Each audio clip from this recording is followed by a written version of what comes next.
Relationship connection, 3 choices that make or break it. Part 3. Avoidant lover. If you are an avoidant lover, opening up and being responsive to a needy partner feels like you are being consumed in a tsunami. One of the powerful shifts you can do as a romantic partner is to recognize the primal code of attachment your partner needs instead of dismissing it. Avoidant lovers tend to have a belief that independence is the key to a healthy relationship. This is false. Interdependency is. By giving your partner reassurance and taking your space, you can soothe your partner's insecurity and actually find yourself wanting to spend more time with them. This happened to Leela. When she would come home from work, all she wanted was space, but her partner kept nagging her to talk. She would push him away, and as a result, his neediness got worse. I proposed that she say, "It's good to see you, and I'm super excited to hear about your day. Can we talk in 30 minutes? I just need some time to decompress by myself, so I can be available and present with you." After saying this, her partner, Tyler, responded in a shocked fashion, Of course, babe. That sounds amazing." So Leela went upstairs, and in about 10 minutes, she noticed a yearning to connect with Tyler. So she went back downstairs, and they started talking. Avoidants tend to fall in love with anxious lovers, who desperately need reassurance, and by giving them reassurance that you love them, and want to connect the less demands or pressure, they'll put on you to do so. That'll give you the freedom you desperately desire in your relationship. Additionally, emotionally distant partners will tell me, "I do all kinds of things to show I care. I fix the house, make a good salary, and solve our problems. Why is it she only complains that we don't cuddle or talk about things?" Probably because her complaint is telling you what she really needs to feel loved by you. How we experience or desire love is not always how our partners experience or feel loved.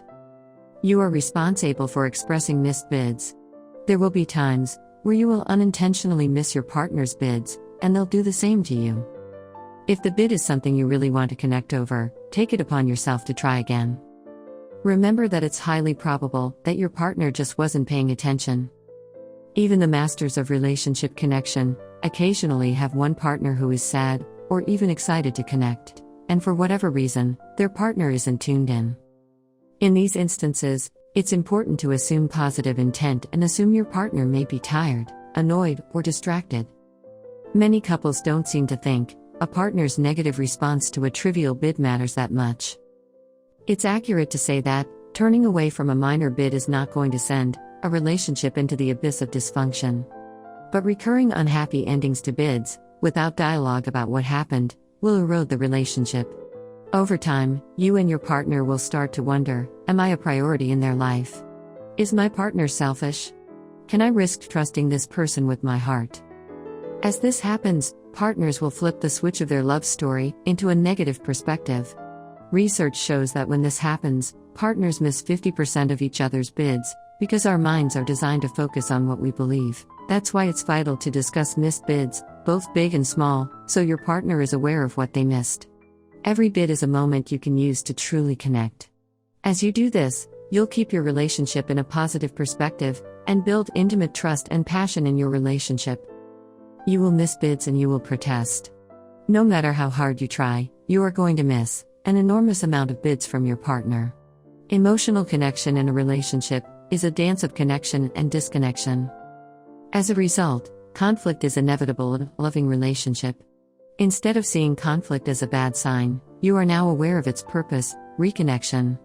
Instead of taking conflict personally, you can now see conflict as a catalyst for connection and closeness. This isn't always easy. Even I struggle every time I lose connection with a loved one.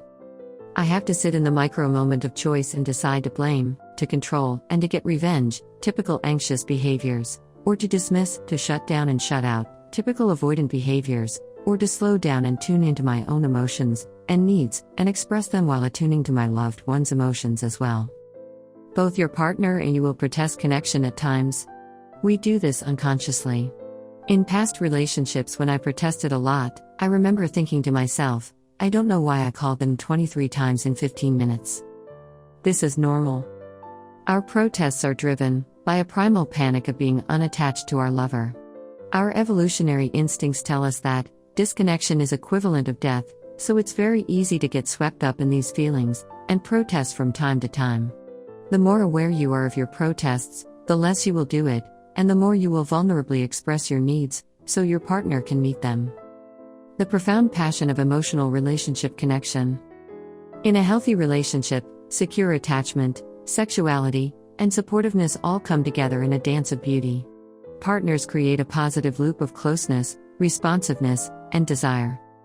During their first couples coaching session, Evalin announced that she had hired a divorce lawyer. Now, 3 months later, she says, "We are actually close. A closeness like we've never had. In fact, I don't get so jealous anymore. I trust him, and I can say when I need his help. I feel that he can turn to me too. Sex is so much easier because we both feel desired, and we can ask for what we want. It's like a brand new relationship."